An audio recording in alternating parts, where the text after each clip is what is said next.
This is ABC 27 HD's News Weekend Edition.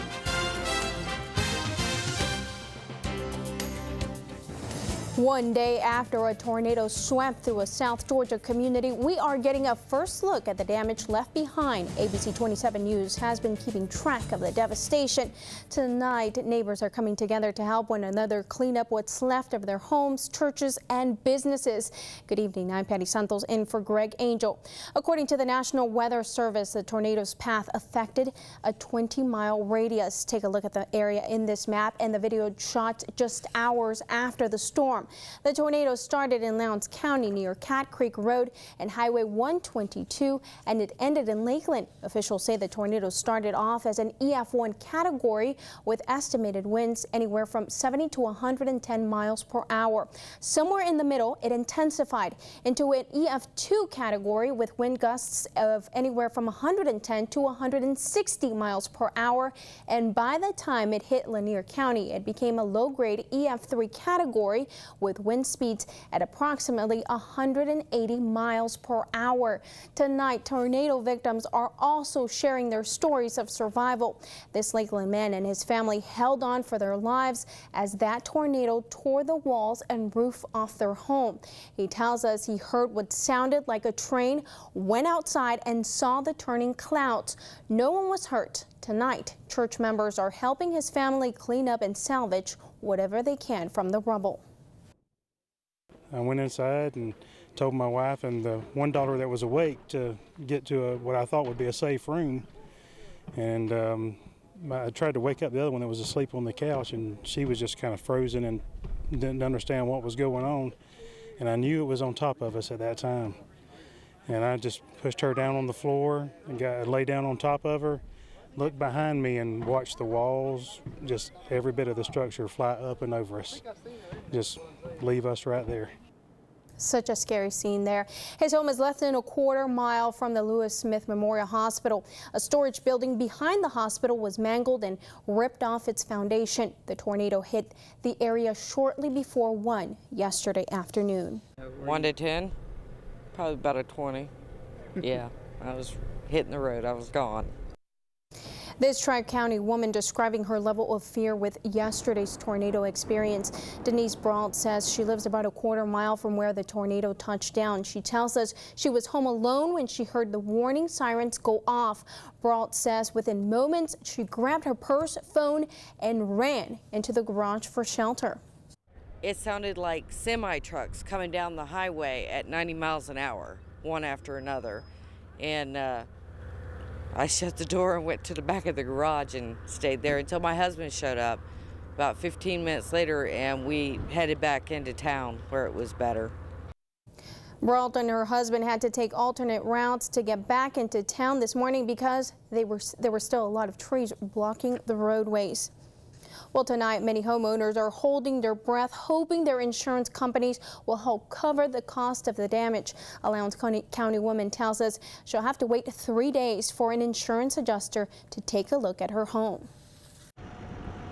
Becky Lip is still in shock but grateful. Saturday's tornado didn't completely destroy her Lowndes County home. Came through and then got us here and then crossed the field, went back and then hit pretty much down this whole side of the road right here, starting with this mobile home. If you can see, their mobile home took a hit.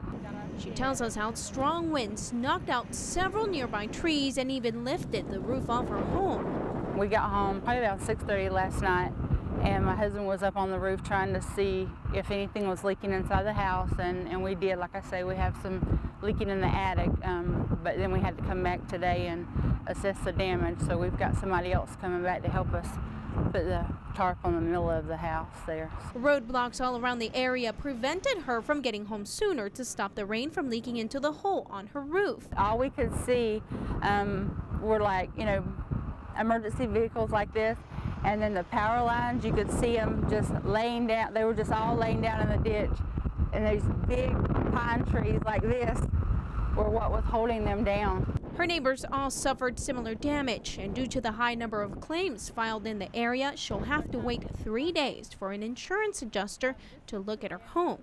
Meanwhile, a blue tarp will have to hold off the rain.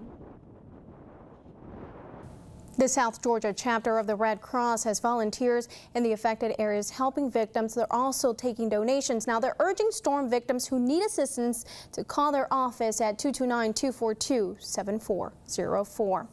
Well, ABC 27's forecaster Greg Bennett joins us live in the Weather Center. Greg, it looks like sunnier days are ahead. Yeah, definitely. We've got clear skies coming finally back into our localized area. High pressures out there on the lower end of the atmosphere, and then the upper levels, we've got dry air. So all the way around, we're not looking at shower activity for the next several days.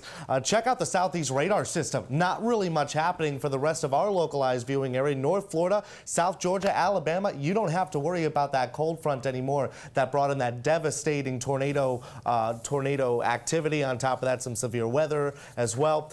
That's out of here, and it looks like we're going to continue with the sunshine for at least the next several days. There is rainfall in the forecast. We'll discuss that and the rest of your 7-day outlook coming up in just a few moments. Patty? Thanks, Greg. Florida A&M University students and faculty mourn the loss of a professor killed in a car crash Friday. A family friend tells us Sue Corsell was a math teacher at the university for more than a decade. ABC 27's Demetra Wright shows us how friends are using Twitter to grieve.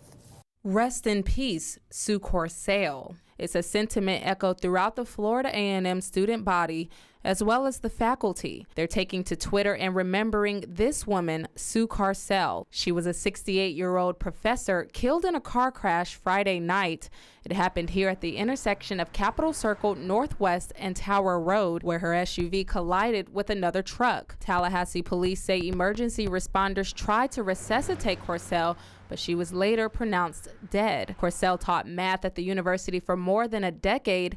The outpour of grief was immediate from students. They tweeted messages such as, "R.I.P. Sue Corsell. She was a great college algebra teacher." Another tweet read, "The best math professor that stepped foot on the Hill, and I'm glad I was able to tell her that before we left for spring break. R.I.P. Sue Corsell." We have reached out to Florida A&M officials for comment on Corsell's death. They have not yet issued a statement. Well, the countdown is now just hours away until Super Tuesday, a day when Georgia voters head to the polls. Republican presidential candidates continue to hit the campaign trail.